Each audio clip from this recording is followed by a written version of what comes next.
Hey guys, how's it going? Today we are going to be making a video on how you can get into PC building, like enthusiast PC building, without spending a ton of money. Now, I think that most people feel very daunted by the fact that, PC parts cost a lot of money, especially, if you're a kid or if you don't have a lot of money, you don't really have a good way to just get a bunch of money or get, PC parts. It may seem like, what do I do? How do I get these for affordable or for free? And a lot of people have made, videos and have showed you how to get things for free, but I feel like nothing really, yeah, sometimes those work, but not everybody has access to them. And, obviously the same for me. Not everybody has access to all the tips I'm going to give, but I'm sort of giving overall what do you need to get into becoming an PC enthusiast without starting off by building a really sick rig, because you could do that, but that doesn't really make you a PC enthusiast. Well, you might think, oh yeah, I need to go out and buy all this expensive hardware at first. That doesn't really make you a PC enthusiast. So eventually you may end up buying that. You don't need the PC parts to become an enthusiast. That's not what it's about. What it's about is just being into the hobby. And so the first tip is that you just need to learn. I spent almost an entire year just learning and being into computer parts. I actually spent over an entire year before I had my first PC, and almost an entire year before I even touched my first, PC part. I didn't really have anything to, really start off in the beginning, and so I just watched YouTube and I learned, and I still do. It's not so much about actually, well, it's not so much about, just building a computer, because a lot of people do that, and a lot more people just build computers who aren't PC enthusiasts. A lot of my friends have built computers, but it's not like I could have a conversation about the new hardware that's coming out and all that stuff. They don't really care that much. They build their PC and that's good, and then they just play games on it and they kind of don't really worry about it anymore. And for me, that's boring. I touch my I mess around with my computer more than I actually use it. So I think part of it is you just need to because being knowledgeable on the subject, learning, just being into it without having to own the parts, without even having a computer, it's so much more valuable than, being able to get a computer. And, this actually does enable you to get parts. I actually, my friend gave me some free computer parts before I had even finished building my own computer, because because I was super into it. I knew all what I was doing, even though I hadn't finished building a computer before. He wanted me to build. I'll help him, I guess. I did most of the work, but essentially he wanted me to help him build his first PC, and I came over and I helped him build his PC, and he was like, "Hey, do you want these parts for my old PC?" And I was like, "Yeah, sure, of course." And so, that's happened to me multiple times. It's a really good way. I think a lot of people don't understand is that being knowledgeable, being, obviously you have to have friends, and not everybody has friends that build computers and that you can just, get PC parts from. But, if you do, there's a chance that people might give you PC parts. And, I wouldn't count on it. I wouldn't try to be friends with people who are building computers just to get the parts from them. But, if you're the knowledgeable person, if you're the PC enthusiast in your group, then people will come to you for problems, and then you maybe can get something in return for it, which I think is something that is, nice, and that a lot of people don't think about it. My second tip is, don't give yourself a ton of budget if you're looking to try to get good deals on parts. Because if you have $500 to spend, well, I mean, yeah, obviously most people won't have $500 to spend, but what I'm saying is that if you give yourself enough money that you could buy something pretty good, then you're essentially, well, here, this is more complicated for me to explain. If you have say, I don't know, $150 versus 50 bucks. And you're trying to get like a motherboard. A motherboard, you know, you could, for 150 bucks, right? You could go out and you could get, say, a pretty good B450 motherboard. And for 50 bucks, you could get a pretty crap, maybe like A3, no, I mean, you could get a really crap B450 motherboard, maybe, that's about 60 bucks. Or like a H310. Anyways, none of those motherboards would be very great, right? And so if you're looking at used, right, you might go and find, oh, look, there's a B450 motherboard for about like 100 bucks when the new one costs 150 bucks. That's a great deal. I'm going to go buy that. Versus, you know, if you have 50 bucks and you see that, you could say, oh, that's still a good deal, but I can't buy that. I don't have enough money, right? Even if you did, you know, say you have budget yourself, right?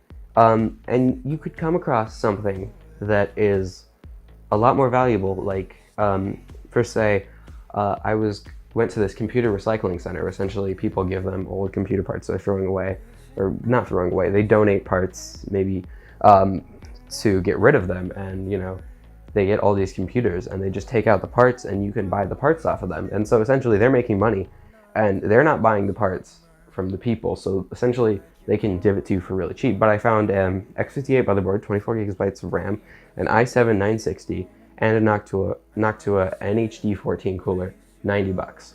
So now you think about that, that's a really good deal versus like, you know, and that's about how much I had to spend. And you know, if I went on eBay, you could find something like that for like $400.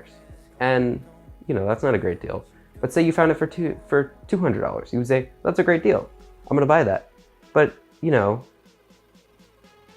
people, that's about like the threshold where people will buy that stuff. So if you want to resell it, or you know, it's not that great of a deal. And so, you know, if you don't have a lot of money, you will really only get those really good deals, and you'll just ignore all of the worst deals, which, you know, still may be a good deal, but like, say you're trying to build a PC and flip it and make some money. Say you're trying to, you know, just build a really budget PC.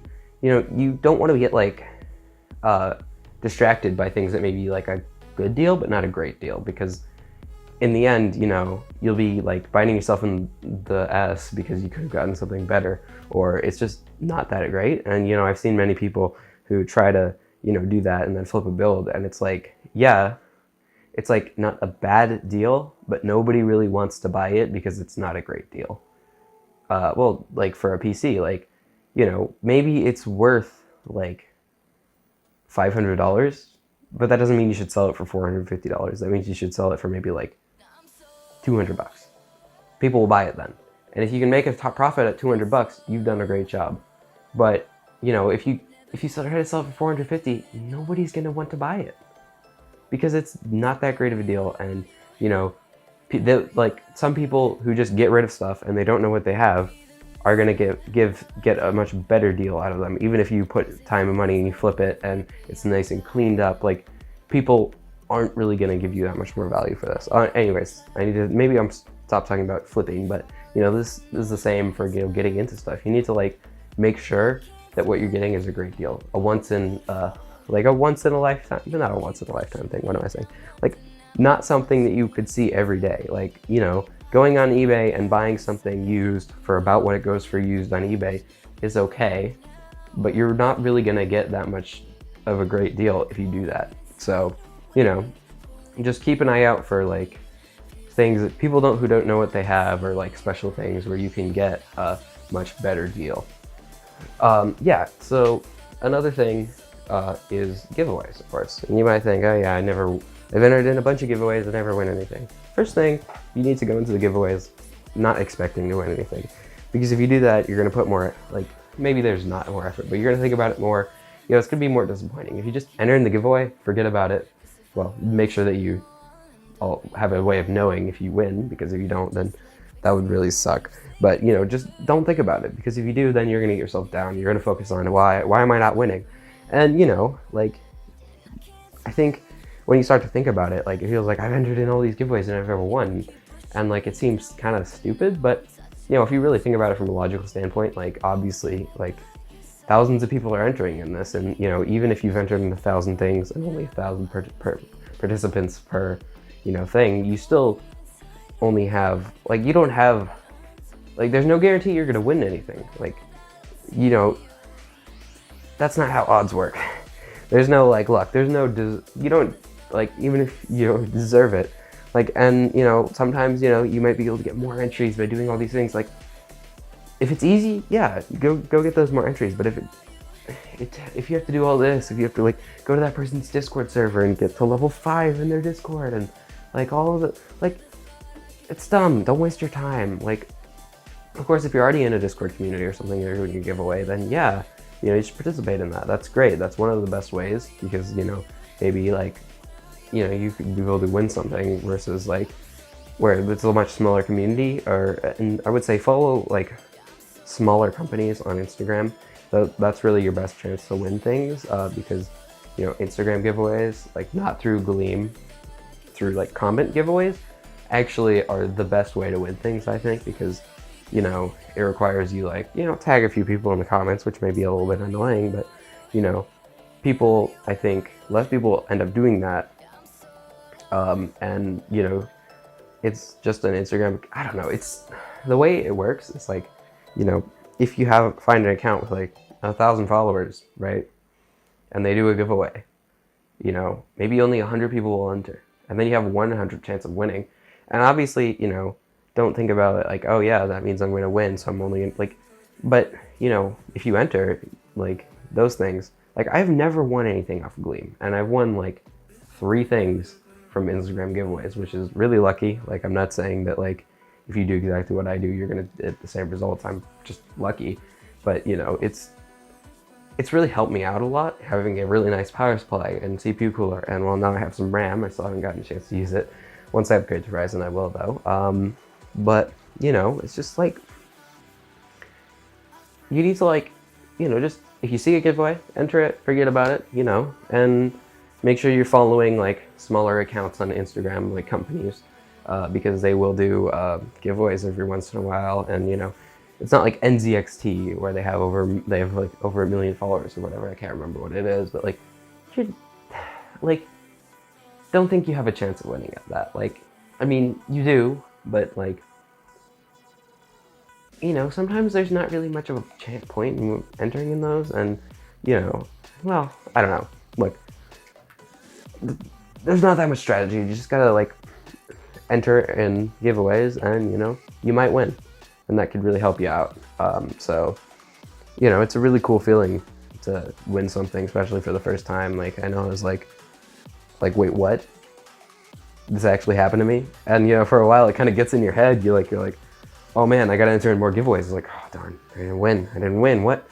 But, you know, you just kind of detach yourself from it. You know, it's another good tip is to not, you know, like, is to keep your old parts. If you keep your old parts, I find that, you know, for being an enthusiast, keeping your old parts really serves a purpose, because you can do more cool things with them, even if they're not in your main system. Obviously, you know, you want to sell, like, if you don't want to like hoard everything, you know, certain points you want to sell, maybe you like make a build or something, try to sell that build. That's what I do.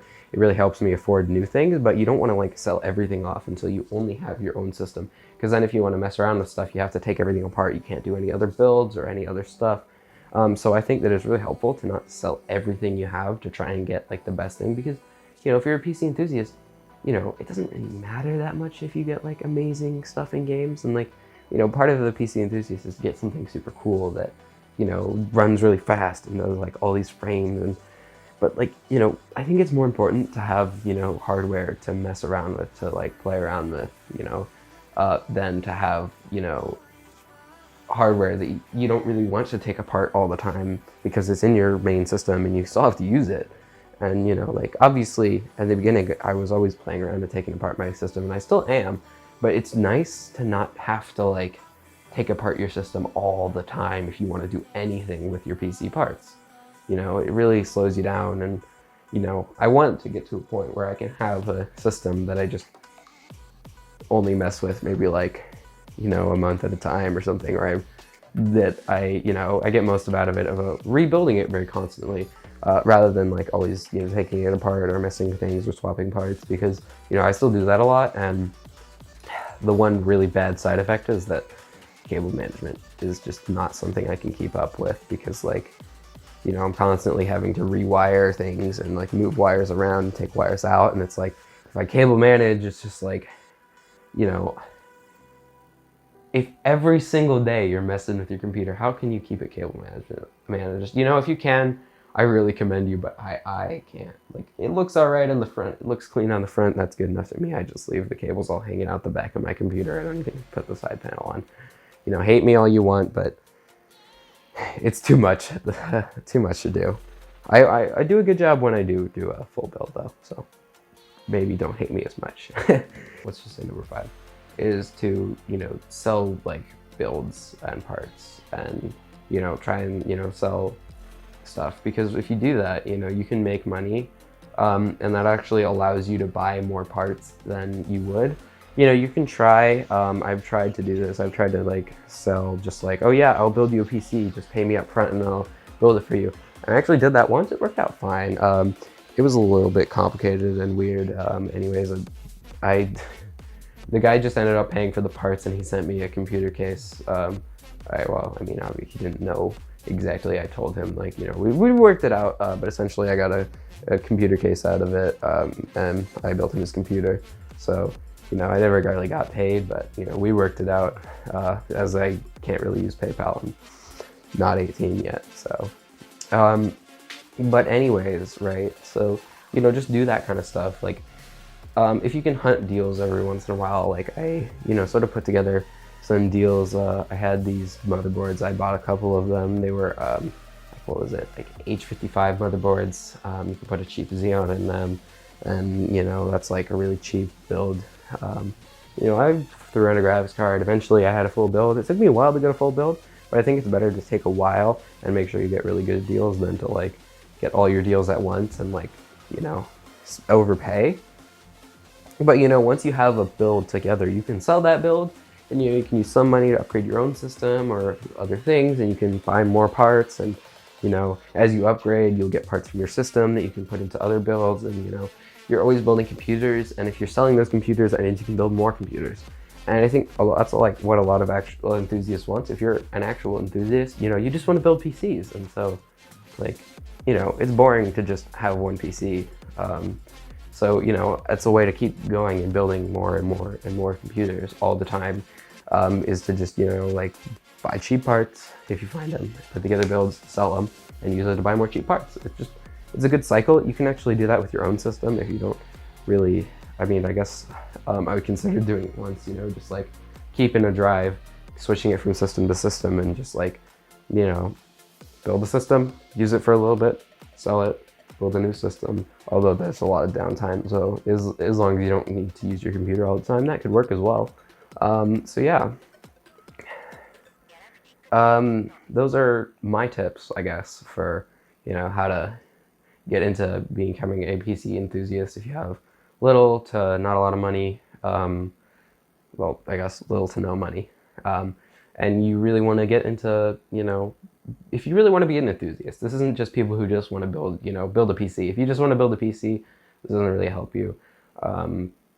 I'd say, you know, this is more targeted at people who want to get into the hobby rather than just, you know, I want to build a cheap PC for gaming. But yeah, so yeah, that's it, guys. I really hope that you found these tips useful. If you did, you know, consider leaving your support. Subscribe, like, leave a comment. All of that really helps me out a lot, and I would really appreciate it.